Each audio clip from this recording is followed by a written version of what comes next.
আসসালামু আলাইকুম রহমতুল্লাহি ওবরকাতুহ। সম্মানিত দর্শক, আওয়ামী লীগ জমানার পররাষ্ট্রমন্ত্রী ডক্টর আব্দুল মোমেন তার একটি সাক্ষাৎকারের অনেকগুলো ভিডিও ক্লিপ রীতিমতো ভাইরাল হয়ে সোশ্যাল মিডিয়াতে নানা রকম তর্ক বিতর্ক আলোচনা এবং সমালোচনার ঝড় তুলেছে। আপনারা অনেকে দেখেছেন, হয়তো অনেকে দেখেননি, সামনে দেখবেন। ডক্টর মোমেনকে আপনারা সবাই জানেন। অনেকে থেকে দুষ্টুমি করে আলগা মোমেন বলতেন, মানে তার কথার কোনো লাগাম নেই। কিন্তু এই যে কথার লাগাম নেই, তার সত্ত্বেও তিনি মিথ্যা কথা বলেছেন কখনো, এরকম হয়নি। এবং বিভিন্ন সময় তাকে প্রভোগ করা হতো, যাকে বলা হয়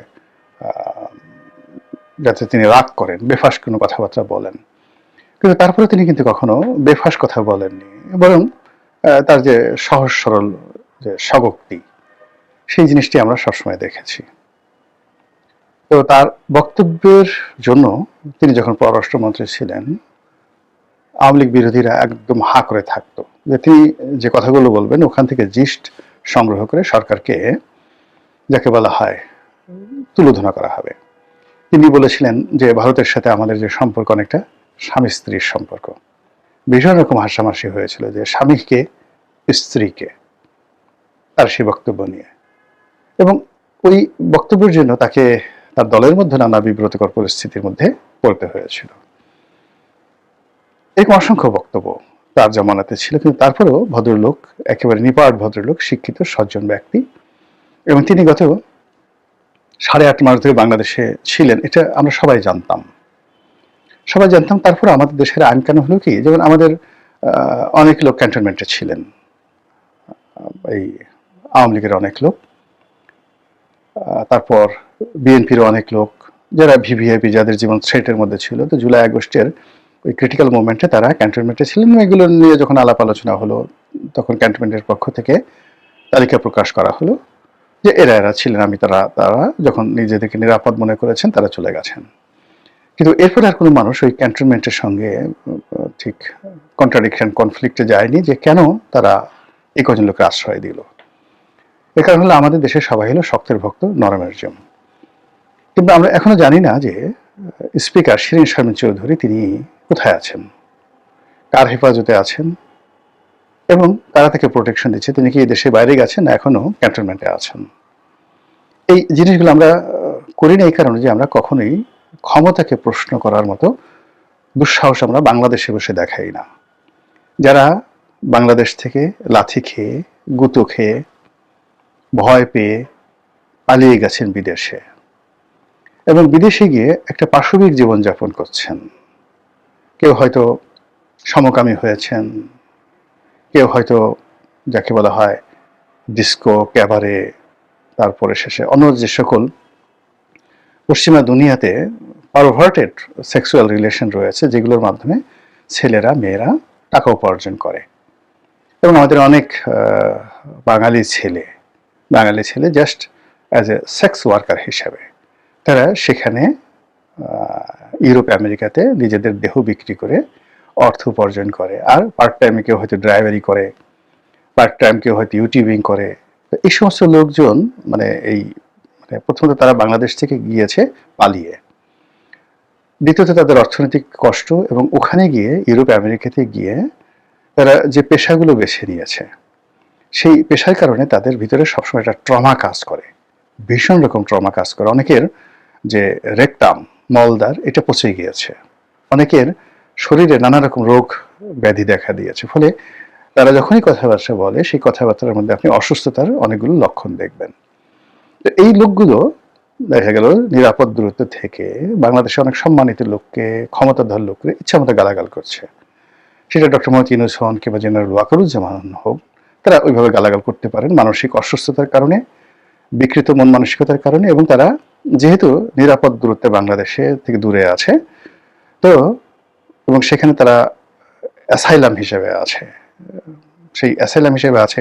অনেকের অ্যাসাইলাম হিসেবে এরকমভাবে যে আমি আসলে একজন সমকামী, বাংলাদেশে অনেক লোক আছে যারা এই সমকামী করতে দেয় না, আমি গেলে আমাকে মেরে ফেলবে, আমি আমার এই কাজগুলো করতে পারি না, ফলে তোমাদের দেশে আমাকে আশ্রয় দিতে হবে। তো এইরকম অ্যাসাইলাম নিয়ে শরণার্থী হিসেবে সেখানে আছে। তো কাজেই নানা ধরনের গালাগালি করে তারা ওই নিজেদের জীবনকে বাংলাদেশে আরো ডেঞ্জারাস হিসেবে প্রমাণ করতে পারলে দে ক্যান সার্ভাইভ দেয়ার, তারা সেখানে বাঁচতে পারবে। আর ইতিমধ্যে তারা যে সকল পেশাকে বেছে নিয়েছে ওই ধরনের পেশায় বাংলাদেশে এখন টাকা উপার্জন করা সম্ভব না, যেটা আমেরিকাতে সম্ভব। বাংলাদেশে এখন ইচ্ছে করলে একজন লোক, পরিচিত লোক ট্যাক্সি চালাতে পারবেন, ইচ্ছে করলে একজন লোক এখানে সমকামী হয়ে মানে অন্য কোনো সমকামী পুরুষের কাছ থেকে সে জাস্ট লাইক এ সেক্স ওয়ার্কারের মতো টাকা পাবে না। কিন্তু আমেরিকাতে এটা অ্যাভেলেবল, ইজিলি অ্যাভেলেবল। সে আপনি রাস্তাতে ঘুরবেন, বিজ্ঞাপন দিয়ে এইটা লাগবে, ওটা লাগবে, সমকামী লাগবে, সমকামী লাগবে, রাস্তাতে ইউ ক্যান ক্রাই, আপনি বলতে পারেন, আপনি চিৎকার করতে পারবেন। মানে ওই মুরগি মুরগি হিসেবে যে, বা ওই ছাই ছাই হিসেবে যেভাবে, ঠিক ওরকম সন্ধ্যার পরে আপনি বিভিন্ন মহল্লার থেকে চিৎকার করে কথাগুলো বলতে পারবেন, কেউ আপনাকে ডিস্টার্ব করবে না। তো এই লোকগুলো যেভাবে মানে সরকারকে, কর্তা ব্যক্তিকে গালাগালি করতে পারে, আমরা বাংলাদেশে বসে আমাদের মধ্যে যারা লোকজন রয়েছে আমরা এই কথাগুলো কখনো চ্যালেঞ্জ করি না, কোনো অবস্থাতে চ্যালেঞ্জ করি না। তো সেই দিক থেকে ডক্টর মোমেন বাংলাদেশে 8 মাস ছিলেন। তিনি কাদের আশ্রয় ছিলেন, কাদের প্রশ্রয় ছিলেন, কোন আত্মীয়তার ভিত্তিতে তাকে স্যাক্রিফাইস করা হয়েছিল, ক্ষমতার কোন কোন কেন্দ্রে তার কোন কোন আত্মীয় আছে, এটা ওপেন সিক্রেট, সবাই জানতো।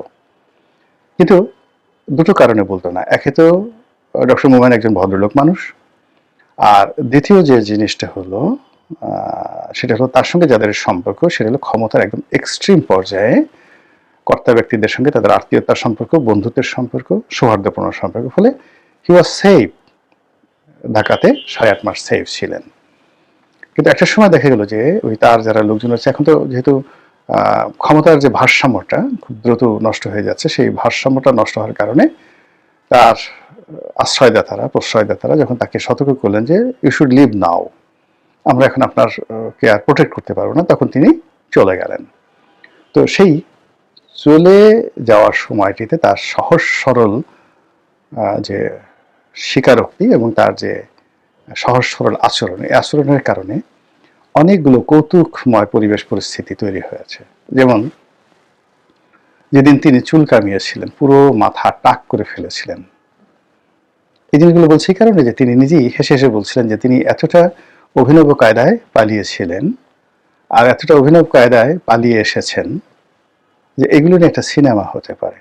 এবং সেই সিনেমাটা কতটা আকর্ষণ হতে পারে আমি, মোমেন সাহেব হয়তো বলবেন, আমি যেহেতু তিনি বলেননি, আমার কাছে আরও একজন লোক বলেছেন, সেটা মোমেন সাহেবেরই বন্ধু পর্যায়ের লোক, মারা গেছেন ভদ্রলোক, আমি একাধিকবার এই বক্তব্যটা বলছি, যিনি পেট্রোবাংলার চেয়ারম্যান ছিলেন, প্রফেসর হাসান মনসুর, এরকম আর কি। তো উনি বলছিলেন দুটো কাহিনী হলো, উনি আওয়ামী লীগ করতেন, খুব ডেডিকেটেডলি আওয়ামী লীগ করতেন। আওয়ামী লীগের কোনো সমাবেশ হলে তিনি সেখানে না গিয়ে থাকতে পারতেন না।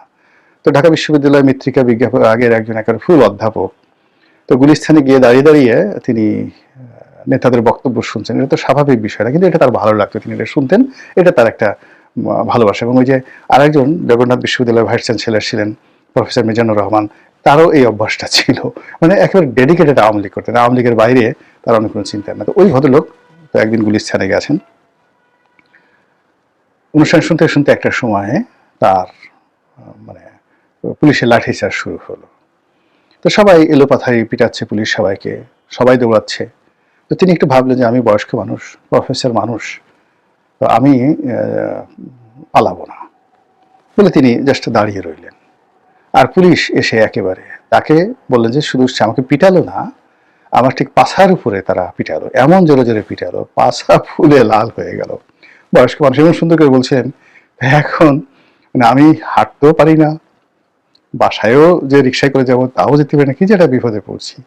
আর বাসায় গিয়ে এই কথা আমি কাউকে, আমার স্ত্রী বা অন্য কাউকে আমি বলতেও পারছি না, কেন সবাই বলবো যে তুমি বয়স্ক মানুষ, এই কাজ করতে তুমি কেন গেছো, আমার দুঃখকে আরো বাড়িয়ে দেবে। এদিকে আমার যে জায়গাগুলো লাল হয়ে গেছিল এই জায়গাগুলোকে স্যাক দেওয়া, তারপর সেই জায়গাগুলো নিয়ে কয়েকদিন চলাফেরা করা, মানে এটা আমার জন্য যে কি কষ্ট, প্রায় 15 দিন আমি এই কষ্ট করেছি এবং বাসার কাউকে আমি কথাটা বলতে পারিনি। মানে উনি সেই পেট্রোবাংলার চেয়ারম্যানের চেয়ারে বসে, এরকম একটা নাটক আপনি চিন্তা করুন, এরকম একটা নাটক হলে, এরকম একটা সিনেমা হলে, এটা হুমায়ুন আহমেদের মতো একজন নাট্যকার যেটা রচনা করেন, কি অসাধারণ একটা নাটক হবে না? তারপরে ঘটনাটা আরো মর্মান্তিক, উনার মুখেরই কথা। 111-এর সময় তো সবাই পালাচ্ছে, তো উনিও পালালেন। উনি বলল যে আমি পালিয়ে রামপুরায় আমার এক আত্মীয়ের বাসাতে গেলাম। তো সেই বাসায় একটা কাজের মেয়ে ছিল, 12-13 বছর বয়স। তো সবসময় তাকে স্যার ডাকতেন। তো স্যার ডাকতেন। তো যখনই তিনি সেই বাসায় পালাতে গেলেন, ওই কাজের মেয়েটা বুঝে গেল যে এর এখন আর কোনো গুরুত্ব নেই। তখন তাকে ডাকা শুরু করলেন নানা। তো প্রফেসর সাহেব বললেন যে আমি বুঝতে পারতেছি যে আমাকে নিয়ে ঠাট্টা হচ্ছে, ট্রল হচ্ছে, অপমান করা হচ্ছে, কিন্তু কিছু করার ছিল না। তো সে আমাকে নানা মনে করে, আমিও তাকে নাতি মনে করি। তো ভালো কথা। একদিন বাসায় কোনো লোকজন ছিল না। আমি ছিলাম আর আমার সেই 12-13 বছর বয়সী সেই দুষ্ট নাতিন, কাজের মেয়েটি ছিল। হাফ প্যান্ট পরতো আর একটা সালোয়ার পরতো, মানে কামিজ পরতো বড়। তো বলল যে একদিন আমি একটা রুমের মধ্যে বসে আছি, হঠাৎ করে সে সেই জানালা দিয়ে কি যেন দেখছে, আর ওই ভদ্রলোক সে চেয়ারে বসে বসে কিছু একটা করতেছে বা করতেছে। তো বলার পরে সে এখন সে কাজের মেয়েটা চিৎকার দিচ্ছে, ওরে নানা গো, সর্বনাশ হয়ে গেছে। তো সে জিজ্ঞেস করছে কি হয়েছে, বলে মিলিটারি আসছে। মিলিটারি আসছে এই কথা শোনার সঙ্গে সঙ্গে প্রফেসর সাহেব বললো যে আমার মাথা একেবারে জ্যাম হয়ে গেল। আমি কোনো চিন্তাই করতে পারলাম না, আমার পুরো এমন জ্যাম তৈরি হলো যে বেকুব কাকে বলে, এর চেয়ে তার বেকুব হতে পারে না। তা আমি ওর কাছে জিজ্ঞাসা করলাম যে বল তো আমি এখন কি করি, এখন কি করব।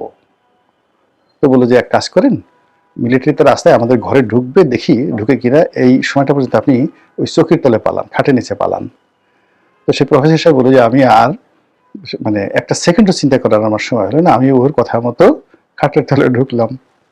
আচ্ছা, খাটের তলে চিত হয়ে শুয়ে বা উপরে শুয়ে আমি ওই মেয়েটার দিকে তাকিয়ে আছি, আর একটু পর পর জিজ্ঞাসা করছি যে মিলিটারি গেছে বা আছে। তো মেয়েটা সে জানালাদের দেখছে, মুসকি মুসকি হাসছে, আর একটা হাত আমার দিকে বাড়িয়ে দিয়ে বলতেছে যে আমি হাত যখন নাড়াবো তখন আপনি বের হবেন, তার আগ পর্যন্ত আপনি বের হবেন না। তো আমি ওই প্রায় 1 ঘন্টা ওই খাটের নিচে মেয়েটার কথা মতো সেভাবে শুয়ে থাকলাম। পরে মেয়েটা যখন বললো যে চলে গেছে মিলিটারি, তখন আমি বের হলাম। তো বলে এটা বের হওয়ার পরে আমি সেই বিকালে সিদ্ধান্ত নিলাম যে আমি মরে যাব, এই বাসায় যদি এই দুষ্ট নাতিনের কবলে থাকে আমি মরে যাব। পরে সে স্থান পরিবর্তন করে অন্য একটা জায়গাতে গেল। তো ডক্টর মোমেন তার জীবনে হয়তো এরকমই যে 8 মাসের পালানোর ঘটনা, অসংখ্য স্মৃতি তার আছে যেটা তিনি বলেননি, কিন্তু আমার কাছে মনে হচ্ছে যে প্রায় যারা বিভিন্ন জায়গাতে পালান তাদের জীবনে এরকম ঘটনাই ঘটে। আমরা জেলখানাতে অনেক কাহিনী শুনেছি, তারা মারা গেছেন, বড় বড় বীর পুরুষ, তারা ওই জায়গাতে গিয়ে কিভাবে খাওয়া করে কান্নাকাটি করেছেন, কাপুরুষের মতো আচরণ করেছেন, সেই কাহিনীগুলো বলতে পারবো না যেহেতু তারা মারা গিয়েছেন। কিন্তু এরকম বিপদে পড়লে মানুষের অবস্থা হয়, খুব খারাপ অবস্থা হয়। আবার বিএনপির অনেক বড় বড় নেতা তারা বিভিন্ন সময় পালাতে গিয়ে কি কাণ্ড করেছেন। কেউ হয়তো মোটরসাইকেলের পিছনে চলে পালিয়ে গেছেন, অনেকে বোরকা পরেছেন, অনেকে হাই হিল পরেছেন, এবং সুপ্রিম কোর্টের মতো জায়গাতে এই ঘটনাগুলো ঘটেছে। তো সেগুলো নিয়ে আসলে সিনেমা হতে পারে। ডক্টর মোমেনের জীবনের যে ঘটনাগুলো তিনি বলছেন, গোপন ঘটনা, তো সেগুলো চমৎকার একটা সিনেমা হতে পারে। তিনি অভিনয় না করলেও তার সেই কাহিনী নিয়ে যদি সিনেমা নির্মিত হয়, সেটা মোস্তফা সরোয়ারি ফারুকী করুন কিংবা অমিতাভ রেজা করুন, কিংবা ধরুন ভারতের 3 ইডিয়টস যিনি করেছেন রামকুমার হিরানি, তিনি যদি করেন, এটা একটা অসাধারণ, যাকে বলা হয় স্যাটায়ারমূলক একটা কমেডি সিরিজ হবে। সেই রাম আর শ্যাম, রীতা আর গীতা, যে বিখ্যাত বিখ্যাত যে সিনেমাগুলো রয়েছে, তো এর চেয়ে অনেক হাস্যরসাত্মক সিনেমা হতে পারে।